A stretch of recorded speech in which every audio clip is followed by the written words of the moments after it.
In the heart of history lies an empire that outlived Rome itself, an empire of dazzling mosaics, golden domes, fierce battles, and timeless legacies. This is the story of the Byzantine Empire, a realm that stood as a bridge between East and West, preserving ancient wisdom while shaping the world that came after.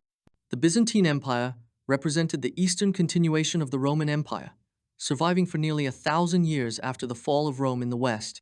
While its people still saw themselves as Romans, historians today use the name Byzantine to set it apart from the Western Roman tradition.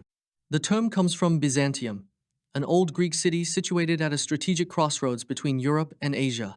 In 330 CE, Emperor Constantine the Great shifted the empire's capital from Rome to Byzantium, renaming it Constantinople in his honor. Constantine was also the first Roman emperor to legalize Christianity, once harshly persecuted under pagan rule, and he convened the First Council of Nicaea to bring unity within the church. Later, Emperor Theodosius I declared Christianity the official religion of the empire and banned pagan practices altogether. The formal divide of the Roman Empire occurred around 395 CE. Roughly 80 years afterward, the Western Empire collapsed, yet the Eastern Empire Byzantium remained strong and prosperous. The rule of Justinian the Great is often regarded as the empire's golden age. Determined to restore Rome's former greatness, Justinian launched campaigns to reclaim territories such as North Africa, Spain, and much of Italy. One of his most lasting achievements was legal reform. By unifying the varied regional Roman laws into a single legal code, Justinian laid the foundation for civil law in medieval Europe, which continues to influence international law today. Justinian's wife, Theodora, held great influence and is often described as his co-ruler. She played a key role in shaping legal reforms, especially those protecting women, such as outlawing forced prostitution and granting women more rights in divorce. During Justinian's reign, remarkable structures were built, the most famous being the Hagia Sophia. For nearly 1,000 years, it stood as the largest church in the world and the spiritual center of Christianity in Constantinople. Tragedy struck when a deadly plague spread across the empire. It claimed countless lives, killed Theodora, and nearly took Justinian as well, leaving the empire weakened. Following his rule, Byzantium struggled with constant wars against Persia during the protracted Byzantine-Sasanian conflicts. Ultimately, Emperor Heraclius secured victory, reorganizing both the army and the state administration. He also replaced Latin with Greek as the empire's official language. Under growing external pressure, Heraclius introduced the theme system, dividing the empire into smaller regions, each governed by a general responsible for both defense and local administration. This decentralized approach marked a significant break from the old Roman practice of centralized recruitment and helped strengthen imperial defenses. Yet new threats emerged. After the death of the Prophet Muhammad, Arab Muslim armies launched conquests that stripped Byzantium of wealthy provinces such as Egypt and Syria, bringing the empire to the brink of collapse during the Byzantine-Arab Wars.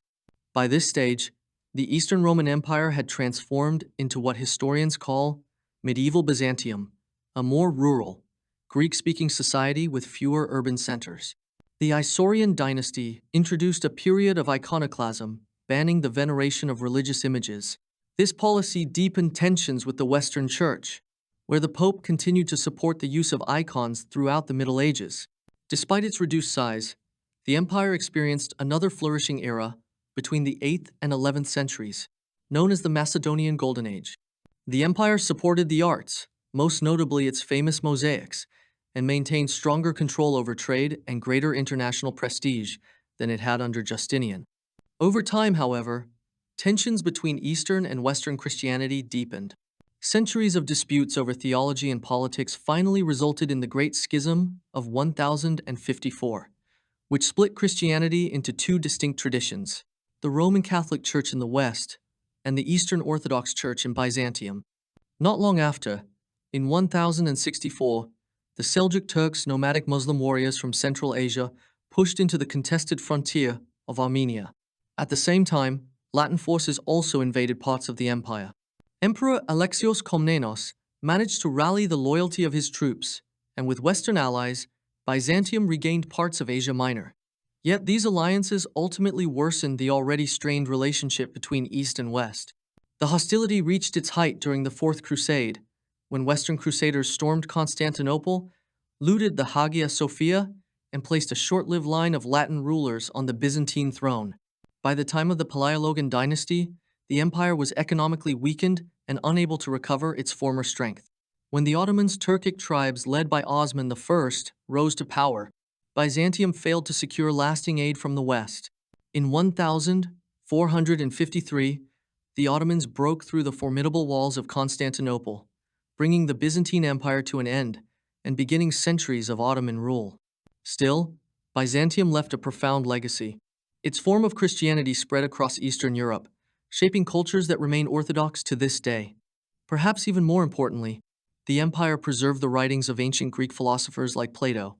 At a time when much of this knowledge was disappearing in the West, Byzantine libraries safeguarded these works, which later fueled the intellectual rebirth of the Renaissance. And so, the Byzantine Empire may have fallen, but its influence still echoes through history and art, religion, and knowledge that shaped our world. If you found this journey through the empire's rise and fall interesting, don't forget to like the video, share it with your friends, and drop your thoughts in the comments below. Your support helps bring more stories from history to life.